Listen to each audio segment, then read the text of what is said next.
গহপুৰৰ কংগ্ৰেছ দলৰ ভিতৰ চৰাত এতিয়া আউল লাগিছে। দুগৰাকীকৈ টিকেট প্ৰত্যাশীয়ে ইতিমধ্যে কংগ্ৰেছ দল ত্যাগ কৰাৰ সিদ্ধান্ত গ্ৰহণ কৰিছে, কিয়নো কালি ঘোষিত হোৱা যি তেওঁলোকৰ তালিকা শংকৰজ্যোতি কুটুমে টিকেট পালে আৰু তাৰ পাছতেই যি প্ৰাক্তন কৰ বিষয়া ভাৰত চৰকাৰৰ হেমন্ত বিজয় মহন্ত আৰু লেলেন পেগু দুগৰাকী টিকেট প্ৰত্যাশীয়ে কিন্তু এতিয়া কংগ্ৰেছ দল ত্যাগ কৰাৰ সিদ্ধান্ত লৈছে। এক প্ৰকাৰ ক্ষোভৰ উদ্গীৰণ ঘটিছে। মোৰ সৈতে হেমন্ত বিজয় মহন্ত ডাঙৰীয়া আছে। হয়, যিহেতু কালি টিকেট ঘোষণা হ'ল, শংকৰজ্যোতি কুটুমে টিকেট লাভ কৰিলে, তাৰ পাছত আপোনালোক দুগৰাকী, আপুনি আৰু লেলেন পেগু দুয়োগৰাকীয়ে দল ত্যাগ কৰাৰ সিদ্ধান্ত গ্ৰহণ কৰিছে। আচলতে কি ক'ব? আমি দল ত্যাগ কৰাৰ সিদ্ধান্ত লোৱা নাই, কিন্তু সেই বিষয়ে বিশেষকৈ ভবা হৈছে। আমাৰ যিসকল আমাৰ সমৰ্থক আছে, বিভিন্ন পৰামৰ্শদাতা আছে, আমাৰ অনুৰাগীসকল আছে, আমাৰ প্ৰতি সহানুভূতি থকা সকল আছে, সেইসকলৰ লগত আলোচনা কৰি আমাৰ সিদ্ধান্ত লোৱা হ'ব দুই এদিনতে। কিন্তু আজি প্ৰথম দিনাই আমি যি দেখিছোঁ যে এইটো দলত আমাৰ থকাৰ কোনো অৰ্থ নাই, কাৰণ তেওঁলোকে আমাৰ সিদ্ধান্তৰ, আমাৰ মনোভাৱৰ আৰু আমাৰ লগত থকা এই হাজাৰ হাজাৰ লোকৰ মনোভাৱৰ কোনো সন্মান তেওঁলোকে নকৰে, কোনো মূল্য নিদিয়ে। গতিকে এনেকুৱা এটা দলত কোনো ধৰণৰ যুক্তি নোহোৱাকৈ, বিচাৰ বিবেচনা নোহোৱাকৈ কোনোবা এজনক কিবা কাৰণত টিকেটটো দি দিয়া ধৰণৰ সিদ্ধান্ত লোৱা এটা দলত আমি কিমান দূৰ অগ্ৰসৰ হ'ব পাৰিম, কিমান দূৰ ৰাইজৰ উন্নতি কৰিব পাৰিম, সেয়া আমাৰ মনত সন্দেহ জাগিছে। আৰু সেইবাবে আজিৰ দিনত আমি ভবা হৈছে যে এনেকুৱা দলত থাকি কৰ্ম কৰাৰ কোনো অৰ্থ নাই। আপুনি কংগ্ৰেছ দলত শেহতীয়াকৈ যথেষ্টখিনি কাম কৰি আছিল, ৰাইজৰ লগত গৈছিল, জনসম্পৰ্ক কৰিছিল, গতিকে কষ্টখিনি অথলে গ'ল? অথলে যোৱা নাই, ৰাইজে মোক এতিয়াও ভাল পায়, কিন্তু সেই ৰাইজৰ মাজত সোমাই কাম কৰিবলৈ কেনেকৈ কেতিয়া কি সুবিধা পোৱা যায় আমি নাজানো। যোৱাকালি প্ৰায় বহু ধৰণৰ ফোন আহি আছে, সকলোৱে আমাক লগ কৰিছে, কথা পাতিছে। গতিকে আমাৰ কৰ্মখিনি নিশ্চয় অথলে যোৱা নাই, কিন্তু এটা ঠিক, আমাৰ কৰ্মৰ যিটো ফল, সেইটো ফল হয়তো কংগ্ৰেছ দলে নাপাব। যিহেতু আপুনি শেষ মুহূৰ্তলৈকে সকলোৱে আশা কৰিছিল কংগ্ৰেছৰ পৰা আপুনি পাব টিকেট, আপোনাক সেইমতে গহপুৰত আনিছিলেও কংগ্ৰেছে ৰিপুণ বৰা যোৱাৰ পাছত, গতিকে কি ক'ব কথাটো?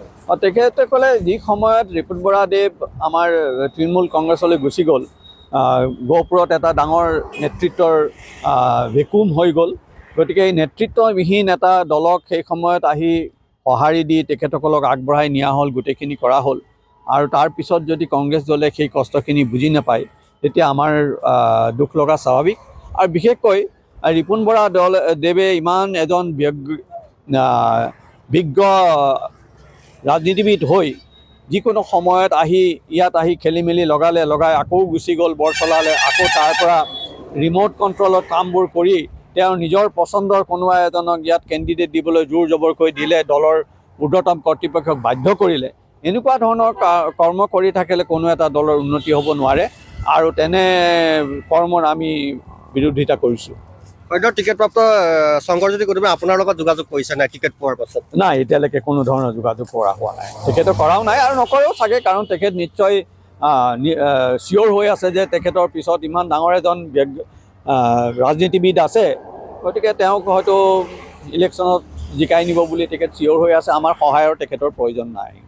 যিহেতু আপোনাৰ লগত যথেষ্ট লোক আছিলে, আপোনাৰ লগত এইকেইদিন, সেই লোকখিনি এতিয়া কি হ'ব, বা আপুনি নিৰ্দলীয়কৈ খেলা কিবা চিন্তা চৰ্চা কৰিছে? সেই লোকখিনিৰ কাৰণেই বেয়া লাগে, সেই যিখিনি আমাৰ মাজত ছাপৰ্টাৰ আছিলে, সহানুভূতি আমাৰ প্ৰতি থকা এই গোটেই লোকখিনিৰ কাৰণে, তেওঁলোকৰ সপোনৰ কথা আছে, সেইটোৰ কাৰণেই বেয়া লাগিছে। আৰু চাওঁ সময়ত কি হয়, সকলোৰে লগত আলোচনা কৰি কি পদক্ষেপ ল'ব পৰা যায় আলোচনা কৰা হ'ব এই বিষয়ে। গৌৰৱ গগৈয়ে আপোনাৰ লগত যোগাযোগ কৰিছে নাই? যেতিয়া আপুনি টিকেটৰ পৰা বঞ্চিত হ'ল, তাৰ পাছত আপোনাৰ লগত যোগাযোগ কৰিছে? সেইটোৱে বৰ আচৰিত কথা যে ইমান ডাঙৰ এটা পুৰণি দলৰ এজন ৰাজ্যিক সভাপতিয়ে তেওঁৰ যিটো পাৰ্চনেল ৰিলেশ্যনশ্বিপ থাকিব লাগিছিলে এজন কেণ্ডিডেটৰ লগত বা এজন প্ৰত্যাশীৰ লগত, তেনেকুৱা ধৰণৰ কোনো সম্পৰ্ক আজিলৈকে নকৰিলে তেখেতে।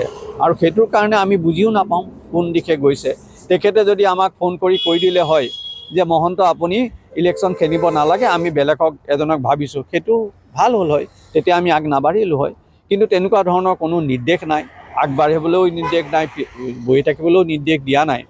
গতিকে আমি আগবাঢ়ি ৰাইজৰো আশা আকাংক্ষা আগবঢ়াই দিয়া হ'ল, আৰু এতিয়া এনেকুৱা হঠাৎ এটা সিদ্ধান্তত আমি ভাগি পৰিছোঁ। এনেকুৱা সিদ্ধান্ত এটা কিয় হ'ল বুলি আপুনি ব্যক্তিগতভাৱে অনুভৱ কৰে? ব্যক্তিগতভাৱে ভাবিবলৈ গ'লে এয়া কোনো স্বাৰ্থজনিত কাৰণত হৈছে। কোনোবা কেইজনমানৰ স্বাৰ্থ পূৰণ কৰিবলৈ, যিকোনো ধৰণৰ স্বাৰ্থ পূৰণ কৰিবলৈ তেখেতসকলে ঊৰ্ধ্বতম কৰ্তৃপক্ষক প্ৰেছাৰ দিলে আৰু সেই প্ৰেছাৰৰ ফলত এনেধৰণৰ এটা ভুল সিদ্ধান্ত লোৱা হ'ল। নিশ্চয় ধন্যবাদ জনাইছোঁ। আৰু এয়া আছিল হেমন্ত বিজয় মহন্ত ডাঙৰীয়া, আৰু তেওঁৰ লগত আমি কথা পাতিলোঁ। তেওঁলোক মনত ইতিমধ্যে থিৰাং কৰিলে যে তেওঁ কংগ্ৰেছ দল ত্যাগ কৰিব, তেওঁলোকে দুগৰাকী, আৰু কিন্তু আনুষ্ঠানিকতা মাত্ৰ বাকী আছে তেওঁলোকৰ। গতিকে মনত যথেষ্ট তেওঁলোকৰ ক্ষোভ আছে, কাৰণ যি হাইকমাণ্ডে তেওঁলোকক যেনেদৰে আচলতে বহুত কষ্ট কৰি আছিল বুলি তেওঁলোকে কৈছে, তাৰ পাছত আন এগৰাকীয়ে প্ৰাৰ্থিত্ব পোৱাক লৈ যথেষ্ট তেওঁলোক কিন্তু অসন্তুষ্টি প্ৰকাশ কৰিছে। আপুনি বিচৰা বাতৰি পাব কেৱল নিউজ 18 এপত। নিউজ 18 এপ ডাউনলোড কৰিবলৈ স্কেন কৰক এই QR কোড। গুগল প্লে ষ্টৰতো পাব এই নিউজ 18 এপ।